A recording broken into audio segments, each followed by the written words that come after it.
साथियों, भारत के space sector का एक बहुत बड़ा योगदान है जिसकी उतनी चर्चा नहीं हो पाती। ये योगदान है युवा पीढ़ी में साइंटिफिक टेम्परामेंट के बीज बोने का। इसरो की सफलता देखकर कितने ही बच्चों के मन में ये बात आती है कि बड़ा होकर मैं भी साइंटिस्ट बनूंगा।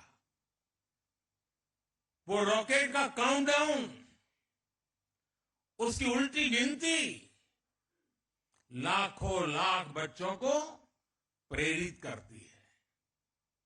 हर घर में कागज के हवाई जहाज उड़ाने वाला जो एरोनॉटिकल इंजीनियर है, वो बड़ा होकर आप जैसा इंजीनियर बनना चाहता है, साइंटिस्ट बनना चाहता है। और किसी भी देश के लिए उसकी युवा पीढ़ी की इच्छा शक्ति बहुत बड़ी पूंजी होती है। मुझे याद है जब चंद्रयान 2 की लैंडिंग का समय था, पूरे देश के बच्चे उस पल को देख रहे थे। उस पल में बच्चों ने बहुत कुछ सीखा। फिर आया पिछले साल 23 अगस्त का दिन। चंद्रयान की सफल लैंडिंग ने युवा पीढ़ी को एक नए जोश से भर दिया।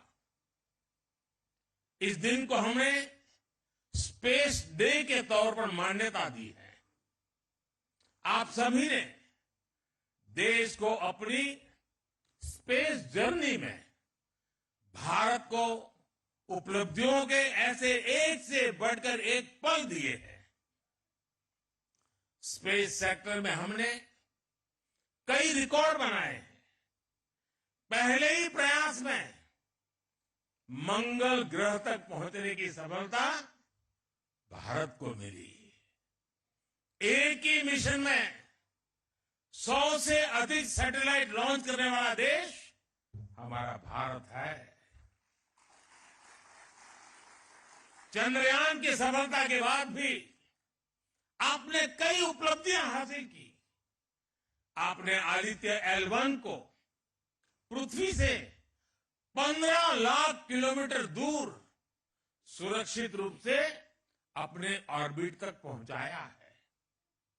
दुनिया के कुछ ही ऐसे देश ऐसा कर पाए हैं।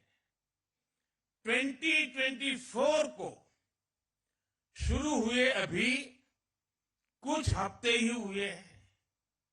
इतने कम समय में ही आपने एस्पोसेट और इनसेट 3DS जैसी सफलता हासिल की है।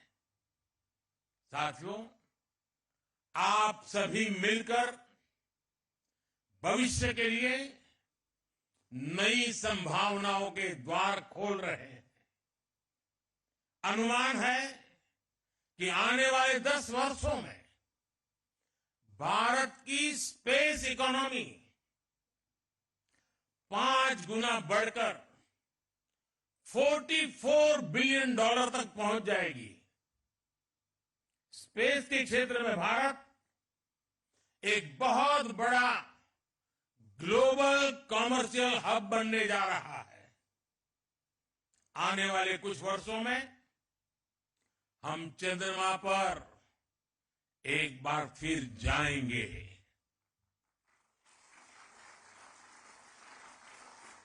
और इस सफलता के बाद हमने अपने लक्ष्य और ऊंचे कर लिए हैं।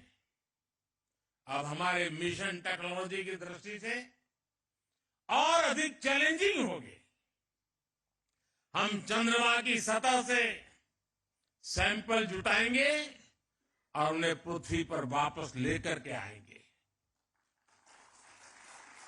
इससे चांद के बारे में हमारी जानकारी और समझ और बेहतर होगी। इसके बाद शुक्र भी इसरो के लक्ष्यों में से एक है। 2035 तक अंतरिक्ष में भारत का अपना स्पेस स्टेशन होगा जो हमें स्पेस के अज्ञात विस्तार को जानने में मदद करेगा। इतना ही नहीं, इसी अमृतकाल में भारत का एस्ट्रोनॉट भारत के अपने रॉकेट से चंद्रमा पर भी उतरकर दिखाएगा। साथियों, 21वीं सदी का भारत, विकसित होता हुआ भारत, आज दुनिया को अपने सामर्थ्य से चौंका रहा है। पिछले 10 वर्षों में हमने लगभग 400 सैटेलाइट्स को लॉन्च किया है, जबकि इससे पहले के 10 वर्षों में मात्र 33 सैटेलाइट्स लॉन्च किए गए थे।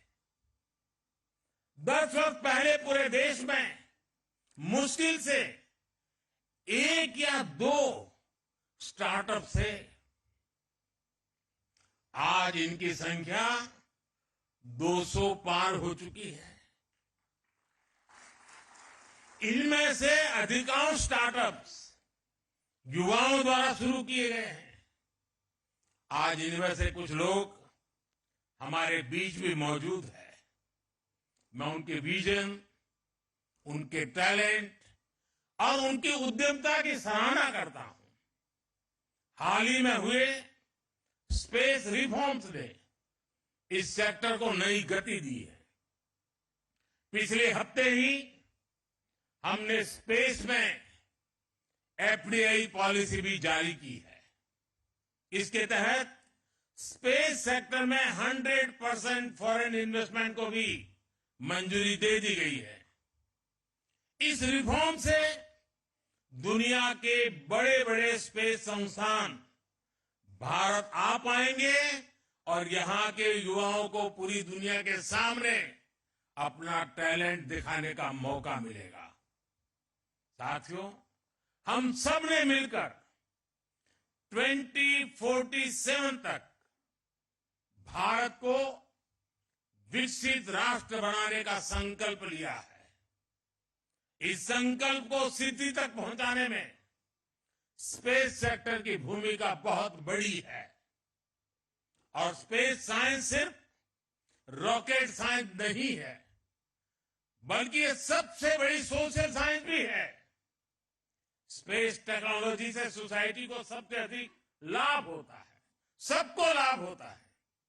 आज हमारी डेली लाइफ में जो भी टेक्नोलॉजी यूज होती है, उसमें स्पेस टेक्नोलॉजी का बहुत बड़ा रोल है। खेती में फसल की देखरेख हो, मौसम की जानकारी हो, साइक्लोन और दूसरी आपदाएं हो, सिंचाई के साधन हो, गाड़ी चलाने में मदद करने वाली मैप हो, ऐसे अनेक काम सैटेलाइट डेटा से ही होता है। भारत के लाखों मछुआरों को नाविक द्वारा सटीक जानकारी मिलने के पीछे भी स्पेस की ताकत है। हमारे सैटेलाइट्स हमारे बॉर्डर को सेफ रखने में भी मदद करते हैं, तो दूर सुदूर इलाकों में एजुकेशन, कम्युनिकेशन और हेल्थ सर्विसेज पहुंचाने में भी वो भरसक मदद करते हैं।